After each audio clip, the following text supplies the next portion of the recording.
Test 2. You will hear a number of different recordings, and you will have to answer questions on what you hear. There will be time for you to read the instructions and questions, and you will have a chance to check your work. All the recordings will be played once only. The test is in 4 sections. At the end of the test, you will be given 10 minutes to transfer your answers to an answer sheet. Now turn to Section 1. Section 1. You will hear a telephone conversation between a teacher from the Art Centre and a female student's father about her art courses. First, you have some time to look at questions 1 to 3.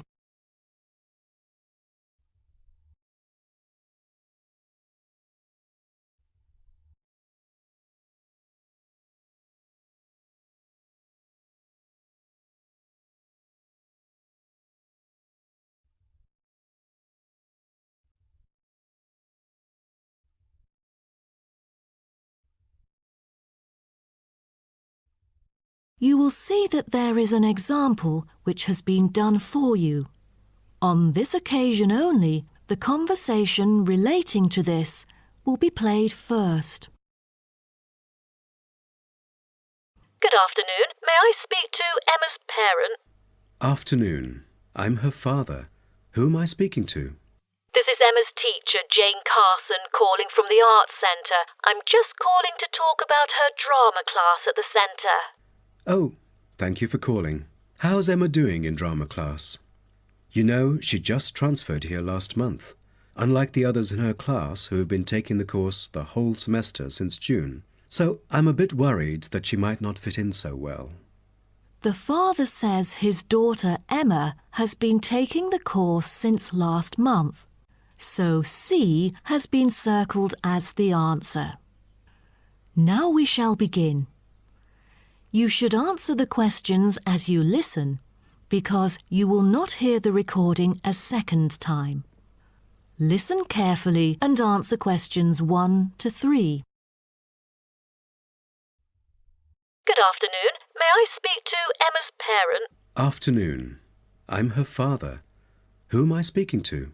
This is Emma's teacher, Jane Carson, calling from the Arts Centre. I'm just calling to talk about her drama class at the centre. Oh, thank you for calling. How's Emma doing in drama class? You know, she just transferred here last month, unlike the others in her class who have been taking the course the whole semester since June. So I'm a bit worried that she might not fit in so well. There's no need to worry. She exhibits a strong performance in her drama class. Is that so? Yes, she didn't adapt to the new environment as quickly as I originally expected, and seemed a bit shy at first, but a few days later she made a couple of friends and became more talkative and also more involved in class. Emma really is a role model for others because she has always been an active participant during class. She voices her own ideas and is very creative. I didn't expect that, but I can tell that she really enjoys the course because she's been talking about it at home frequently these past few weeks. That's great to hear. Interest is always the best teacher. I also have to inform you that there's been an adjustment in the timetable of the drama class next term. Why is that? It's not that the music room that we currently use isn't available. As there are too many enrolling for the coming semester, increased class size means that space is limited to house the whole class. Also, the new classroom we use is not available during the current time frame, so I'm afraid we have to change the time for it. I see. So when would it be? As you know, the current class begins at 3:15, but the new time of the drama class would be 4:45. I'm afraid I have errands to run during that time. On the other campus, the class still begins at 3:15, but for the campus Emma goes to, it is the only time available for drama class. Oh, I see. I have to make adjustments to my course schedule then. No problem. Before you hear the rest of the conversation, you have some time to look at questions 4 to 10.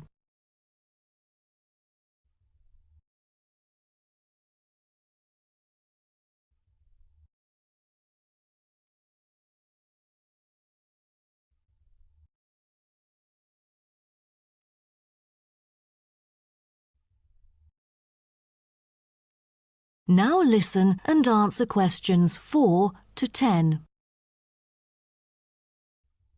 Miss Carson, I'm thinking about signing Emma up for another art course. I'm thinking about dance class. Dance class is a popular course here, a great choice for a child to shape up and have fun. But unfortunately, it is oversubscribed at the moment. I have to put you on the waiting list. That's too bad. What else can I choose from then? Could you give me some advice? Sure. Emma could take singing class as well. This would improve her musicality. Sounds good. When is that? It is held every Friday evening. That's too bad. Emma already has a swimming class earlier that evening. It will be too late for her to come home if she takes this course. There is also a vocal course available. Emma's got a great voice. I'm sure she'll stand out in the class. Tell me about it. The vocal course starts at 4:30 p.m. every Tuesday. It isn't fully booked yet. Great teacher, experienced and beloved by students. The price is a bit higher though.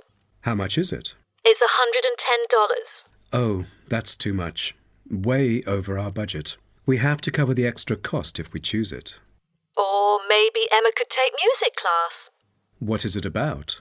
Learning about songs and musicals. Well, the students have the opportunity to play different instruments like the piano, drum and so on. They can also learn to write music under professional guidance. That's exactly what Emma is eager to learn. How much would it cost? It was $63 last term, but this term it is $85, $22 more than the original price. We can afford that. When does the course begin? The course starts on September the 7th. Can we start 1 week later, on September the 14th? My daughter will be on a trip to France with her mum on the 7th. No problem, and the teacher for the class is Jamal Curtis. Just contact him if you have any further questions regarding the course. Jamal Curtis? How do you spell Curtis? Oh, it's Curtis. Thank you. That is the end of section 1. You now have half a minute to check your answers.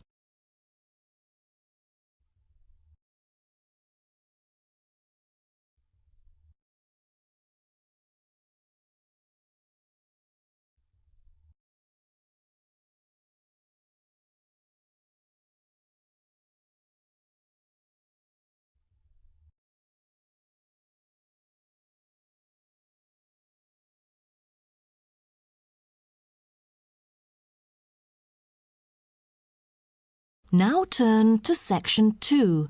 Section 2.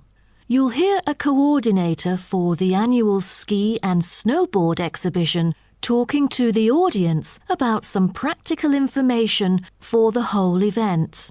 First, you have some time to look at questions 11 to 15.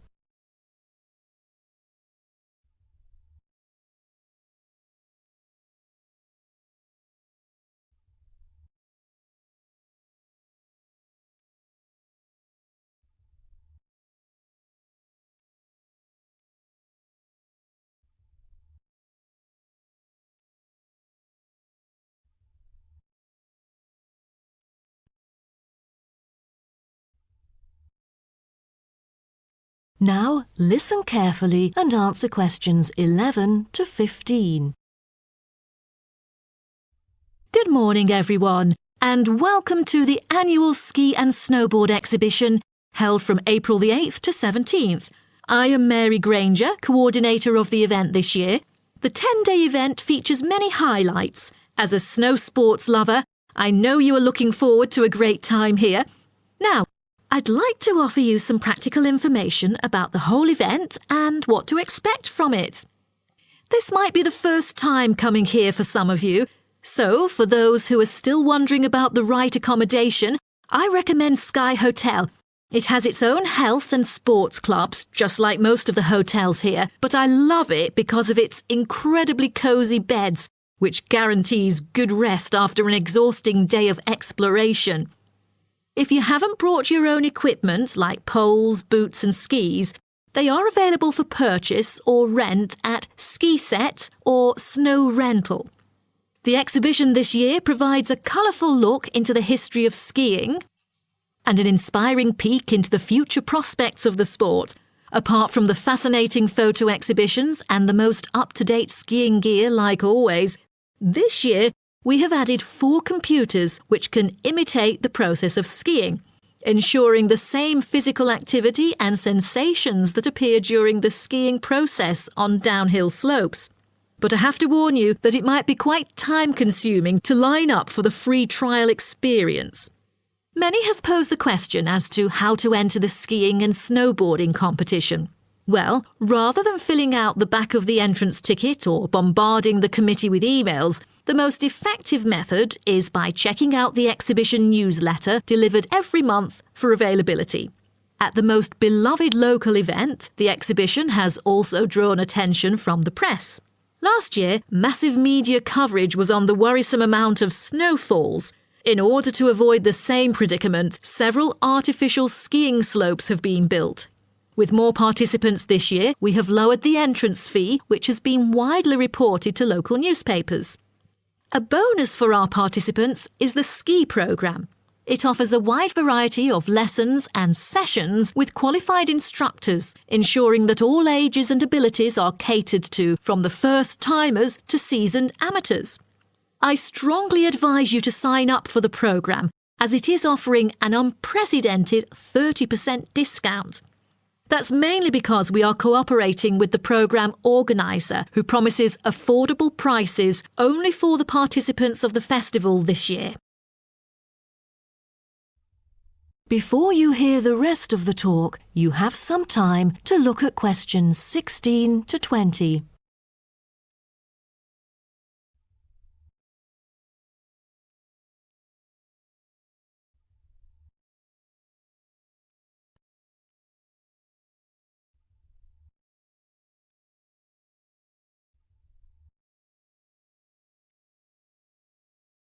Now listen and answer questions 16 to 20. Now, I would like to introduce you to the list of presentations during the following week so that you can better plan your schedule. The first presenter, Simon, is one of our best ski instructors. As an experienced instructor, he will inform you about the dangers that face skiers and snowboarders. Accidents happen mostly to those who are careless or ignorant. Good risk management involves considering both the probability and consequences of an accident. The next speech, titled Solution, is given by Jamie Kurt. A list of problems may occur to novice skiers and snowboarders, so he is going to offer useful information for first-timers on choosing the appropriate gears, the right dress code, and ways of protecting your skin. For instance, some of you may have rented the skiing equipment, but rental footwear is notoriously uncomfortable. Then, Jamie will provide instructions to help make your footwear fit better. The third speech is about a documentary introducing skiing and snowboarding and the difference between the two sports. It also depicts a group of snow lovers exploring new slopes with breathtaking views. The director, Andy Fisher, will be there, addressing the whole shooting experience. The fourth talk is about the tricks of skiing, presented by Harry Tyson. It is most useful for those who have already tried skiing, yet still need more practice to master the sport. Harry will teach you how to turn more skillfully. A lot of people can keep their skis roughly parallel, but there's no point if you make it hard to work with and slide around out of control. Useful exercises will also be suggested to improve your parallel skiing technique so that you can tackle steeper slopes and enjoy yourself more. Jason Smith will be the last presenter, mainly addressing towards advanced skiers. He manages to apply snow climbing into skiing. Climbing in soft snow, you are floundering around. Walking becomes harder. So, a good trick during climbing is to maintain a wider gait, approximately shoulder width, so that you are more stable while walking. This works for skiing as well. That is the end of section 2. You now have half a minute to check your answers.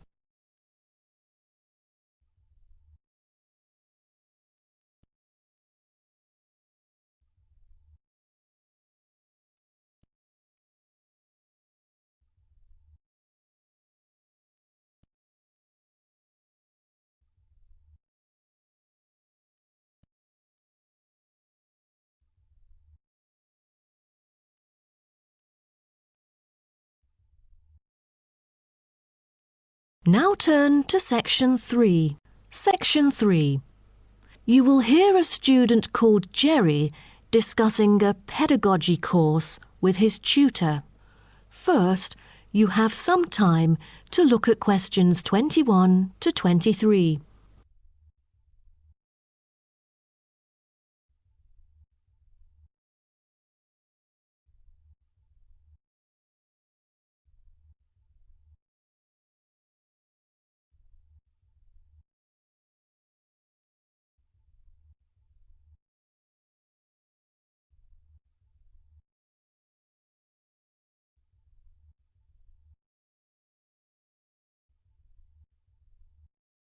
Now, listen carefully and answer questions 21 to 23.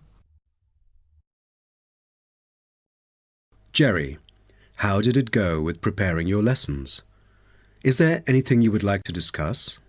Well, this is actually the first time that I have ever taught in an elementary classroom. After 8 years of learning pedagogy, I want to practice what I've learned in an instructive manner. But I'm a bit stuck right now. The topic I want them to research is a bit hard for pupils. I'm afraid that they won't be able to handle it on their own. So I need new ideas on designing more effective teaching methods. Mr. Carter, do you have any suggestions? Well, you should probably read this book called Professional Learning, written by J.K. Simmons. He is a professor who just transferred here last semester, but is already popular amongst the students for his creative teaching methods. There is an extensive range of learning approaches mentioned in the book, including approaches for team research, which might be helpful to you. You mean dividing the students into groups to do research? I've never thought of this before. How does it work? Professor Simmons has already demonstrated how efficient this approach can be. Basically, it aims to increase cooperation between students so they can present the results in a collaborative fashion. It helps them to develop their own voice and perspective. I'll check out the book as soon as possible. It seems I can borrow some of the essential concepts and work them into my course design. Before you hear the rest of the talk, you have some time to look at questions 24 to 30.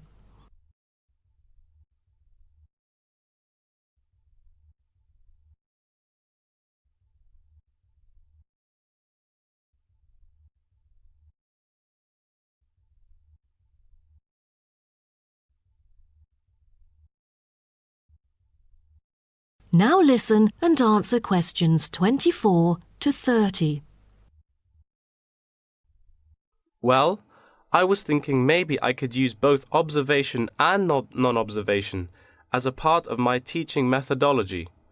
Could you take a look at my teaching plan? Sure. What kind of observational methods do you have in mind?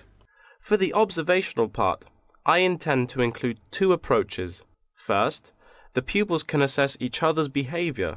I feel that reviewing fellow students through criteria-based reference evaluation allows constructive feedback. It can also improve their understanding of the subject material. That's a smart move for a large class that would be hard to observe all by yourself. Also, you might want to get the feedback from several different individuals rather than just one. So how do you plan to carry out the peer assessments? Oh, every pupil will be required to write a diary, which includes group projects, presentations, and in-class discussions. They'll put down their remarks. I'll collect them on a regular basis, which can also help me see whether they can keep up or not. Good. What else do you intend to do? Besides that, I also plan to do video recording. I've already purchased a camera, just in case I miss anything important. I can go back and review their performances anytime I want. Would you record every in-class activity? No, I'll just keep track of an in-class simulation, which would require every pupil to fully participate. Students will act as members of a city council meeting, discussing issues like whether or not prohibition should be instated in the United States. This kind of teaching method is both inspiring and challenging. I can't wait to see how yours works out. Do send me a copy of the assessment afterwards, will you? No problem. So, what do you have in mind for the non-observational approaches? Well, my plan is to quantify the statistics. Numbers do not lie. It is the most direct way to measure their performance. See how well they've learned. Where does the data come from? I'll evaluate the test results, including the midterm, final exam, and pop quizzes, which would only take up about 40% of the overall assessment. Sounds like a lot of tests and assignments. Please remember that you don't want to wear out your students. Keeping them engaged is the key to efficient learning. Once they are exhausted, they just stop trying. Oh, I haven't thought about that. You are right. I don't want to frighten them with tons of assignments and exams. I'll make note of that. Thanks for the advice. I remember last time you mentioned questionnaires, right? That's true, but it is not for my students. In fact, they have to design their own questionnaires and choose the respondents using the internet. As a complement of other teaching activities, it would deepen the creative learning process. Is that all? Oh, the pupils will have to conduct interviews of their own, and for this, they get to choose anyone they like, including relatives, friends, and acquaintances to answer the questions. Seems to me that you have figured out most of your teaching methods, but you still need to polish some of the activities. That is the end of section 3. You now have half a minute to check your answers.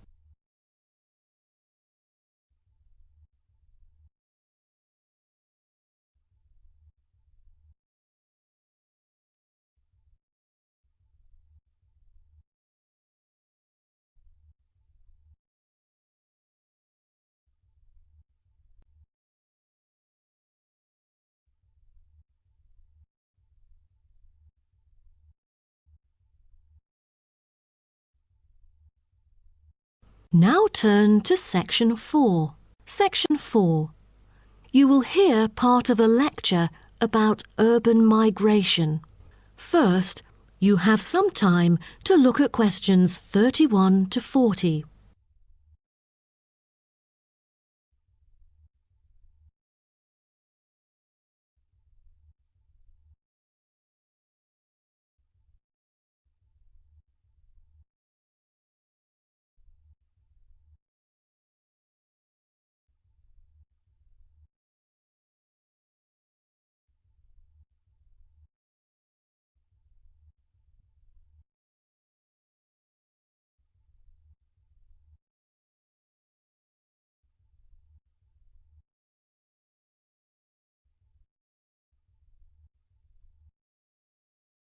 Now, listen carefully and answer questions 31 to 40. Good afternoon, and welcome to my talk on urban migration today. The world has experienced unprecedented urban growth in the recent decade. As much as 3% of Earth's landmass has been urbanized, an increase of at least 50% over previous estimates. Today, people living in cities already outnumber those in rural areas, and the trend does not appear to be reversing. In addition, cities have larger amounts of carbon consumption than rural areas. This is a result from two major aspects. First, with the increase of urban population around the world, the massive construction of urban infrastructure and residential housing is hard to avoid.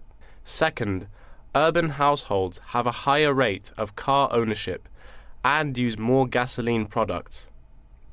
Even though rural exodus is often negatively judged, there are also benefits of migration shared by the local environment and the society as a whole.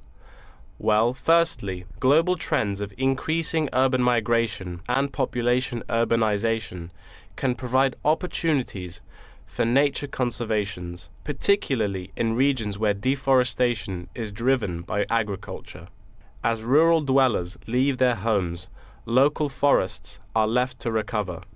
What's more, it is easier for city dwellers to get around. Living in the country means transport can be very difficult. For instance, after midnight, there are no buses or taxis in the countryside. However, there is still a number of public transport modes to choose from in the city. Finally, with more funds and advanced technology, cities endeavor to produce clean energy. New power plants have been built to take harmful methane gas created by the decomposition of rubbish and convert it into electricity. By doing so, an important greenhouse gas is turned into useful energy rather than being directly emitted into the atmosphere. The hustle and bustle of city life offers women the opportunity to explore different professions and pursue their own careers. Women in cities work as engineers, managers, and even football players. This change of roles has affected their marital status and family life. More women are choosing their careers over marriage, which raises the graph of late marriages. As a result, more are remaining single well into their late 30s. They want to be independent and earn money on their own. It is also easier for them to get a promotion while working in the city. Women are slowly achieving wider participation at work, while in rural areas, the mindset is still very conservative.